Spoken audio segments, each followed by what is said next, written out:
लेकिन युद्ध में एक समय ऐसा आया जब श्री कृष्ण अपना प्रण भूलकर अपने चक्र से भीष्म पितामह को मारने के लिए अपने रथ से कूद पड़े।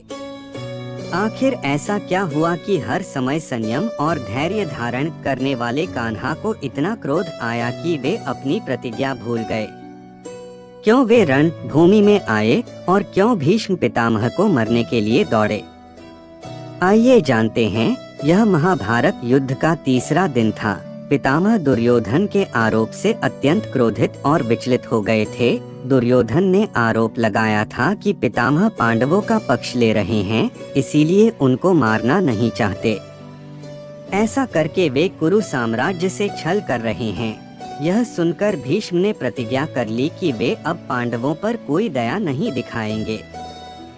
इसलिए उन्होंने युद्ध के तीसरे दिन से ही पांडवों की सेना का संहार करना शुरू कर दिया। उन्होंने इतना भयानक युद्ध किया कि इस दिन पांडव सेना के पांव उखड़ गए। भीष्म की व्यूह रचना, जिसमें द्रोणाचार्य, कृपाचार्य तथा अश्वत्थामा जैसे योद्धा थे, के प्रत्युत्तर में पांडवों द्वारा रचा गया व्यूह जल्द ही नष्ट हो गया और पांडव सेना में भगड़ मच गई। पितामह की भीष्म प्रतिज्ञा सभी जानते हैं। जब वे कोई वचन देते हैं तो उसे जरूर निभाते हैं। ऐसा ही वचन वे दुर्योधन को दे चुके थे। पांडवों के संहार का इसलिए उनके युद्ध कौशल के आगे टिकना किसी के बस में नहीं था। भीष्म अपने बाणों की वर्षा से पांडव सेना को चीरते हुए आगे बढ़ रहे थे और पांडवों की सेना पत्तों की भांति ढह रही थी। पांडवों का ऐसे विनाश देखकर श्री कृष्ण ने अर्जुन को समझाया कि यदि वो ऐसे हो मोहवश युद्ध करेगा तो अवश्य ही अपनी हार को निमंत्रण देगा। यह सुनकर अर्जुन ने अपना रथ भीष्म पितामह के सामने ले जाने के लिए कहा। कृष्ण अर्जुन को भीष्म के सामने ले आए।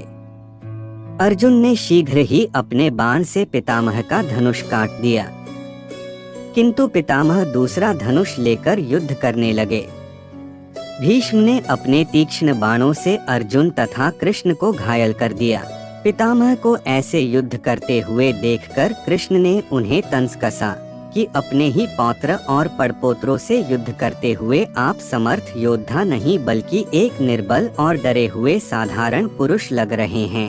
यदि आप में साहस होता तो आप शस्त्रों का त्याग कर देते और अपने पौत्रों के वध के स्थान पर अपने प्राणों का त्याग कर देते। किंतु कृष्ण ने उनके धर्म को ही मिथ्या बोल दिया। उन्होंने कहा, धर्म मनुष्य को बांधता नहीं वरन मुक्ति देता है। अवश्य ही आपका धर्म मिथ्या है। इतना सुनते ही भीष्म क्रोधित हो गए। उन्होंने क्रोध भरे स्वर में कृष्ण से कहा कि अपने पिता को दिए हुए वचन को निभाने के लिए उन्होंने बहुत त्याग किए और जीवन में एक क्षण के लिए भी अधर्म नहीं किया। उन्होंने कृष्ण की बात का प्रतिकार करते हुए कहा कि उनका धर्म सत्य है, इसलिए संसार में उन्हें कोई पराजित नहीं कर सकता। यह सुनते ही कृष्ण भी क्रोधित हो गए। उन्होंने हुंकार भरते हुए कहा कि वे उन्हें पराजित कर सकते हैं। इस पूरे संसार में ऐसा कोई वरदान अथवा श्राप नहीं जिसे वे निष्फल न कर दें। यह बोलकर वे अपने रथ से कूद गए। उनके क्रोध से पृथ्वी कांपने लगी। उन्होंने भीष्म को मारने के लिए रथ का चक्र उठा लिया। यह देखकर अर्जुन भी डर गए। वह तीव्रता से श्री कृष्ण की ओर दौड़े और उनकी बाह पकड़ ली। भगवान रोष में भरे हुए थे। अर्जुन के पकड़े पर भी वे रुक न सके। तब अर्जुन कृष्ण के पैरों में गिर के प्रार्थना करने लगे कि हे माधव, आपने युद्ध में शस्त्र न उठाने का प्रण लिया है। किंतु कृष्ण ने कहा, अब प्रण तोड़ने का समय है। धर्म से बड़ा कोई प्रण नहीं हो सकता। अर्जुन ने जैसे तैसे उन्हें रोका और कहा, केशव, आप अपना क्रोध शांत कीजिए। आप ही पांडवों के सहारे हैं। मैं प्रण लेता हूँ कि अब मैं पूर्ण चित्त से युद्ध करूँगा। केवल जीतने के लिए युद्ध करूंगा तथा अपने सारे मोह भुलाकर युद्ध करूंगा। किंतु यदि आपने मेरे कारण अपना प्रण तोड़ा तो उसी समय मेरे प्राण मेरी देह से निकल जाएंगे। यह सुनकर कृष्ण भावुक हो गए।